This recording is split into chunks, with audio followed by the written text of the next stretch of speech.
England.Mark Wood targets becoming a more prolific wicket-taker for England. Mark Wood has challenged himself to become a more prolific wicket-taker for England, but accepts Sri Lanka may not be the perfect place to top up his tally.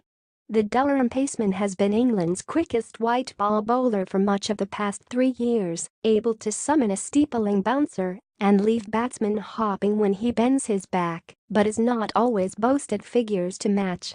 Wood goes into this month's 5-match one-day series, which begins in Dambulla on Wednesday, with 34 wickets in 34 matches and a modest strike rate of 1 every 51.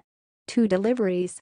By contrast, his new ball partner Chris Woakes averages 33.5 balls per wicket. The absent Liam Plunkett sits at 30.4 and all-rounder Ben Stokes is operating at just under 40. The 28-year-old tackled the issue head-on with bowling coach Chris Silverwood, who was similarly rapid in his own playing days, and the pair have been casting a wide net in search of inspiration. "I said to him that, although I'd played a few games for England, I hadn't taken loads of wickets. Taken 1 in a game, 2 in a game, but I hadn't had that 5-wicket haul," said Wood, who has a career-best return of 4 for 33 against Australia. He got a hold of the analyst, and we looked at bowlers like Kajisa Rabada of South Africa and Pat Cummins of Australia. "I'm not the same as them, they're a lot bigger than me, and I'm shorter and skinnier. But when they're bowling quick, how do they get their wickets? What kind of fields do they have? How do they get people out?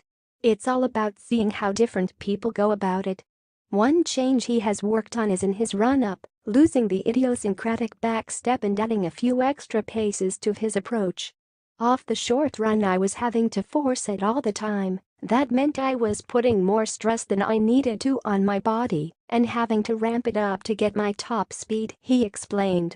"I just pushed my run-up back a bit and felt I could cruise into it a little bit better and look for more rhythm rather than being at the top and forcing it all the time.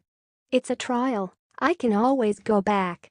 Although Wood would love to see early dividends by rattling through Sri Lanka's top order over the next 2 weeks, he is realistic about the nature of a seamer's job on the island. Given conditions, spells are likely to be short, pitches slow and swing in short supply after the first few overs. If the team required discipline more than dynamism, he is happy to oblige. "You've got to be careful that you don't hunt for wickets here, because you can quickly disappear if you are trying to get a wicket every ball," he said. "All of a sudden there's one too short, there's one too wide. As a seam bowler here it's almost the reverse of England, where your spinners do the holding jobs and your seamers generally take the wickets. That new ball is key for us. If we can get a couple with that it would be brilliant, but if not it's about dotting up, hitting the wicket hard and letting the spinners attack from the other end and do some damage in the middle." Wood played in a near full-strength team in England's only completed warm-up match last week and is expected to line up on Wednesday, with uncapped Warwickshire quick Ollie Stone probably most vulnerable if Liam Dawson is selected as a third specialist spinner.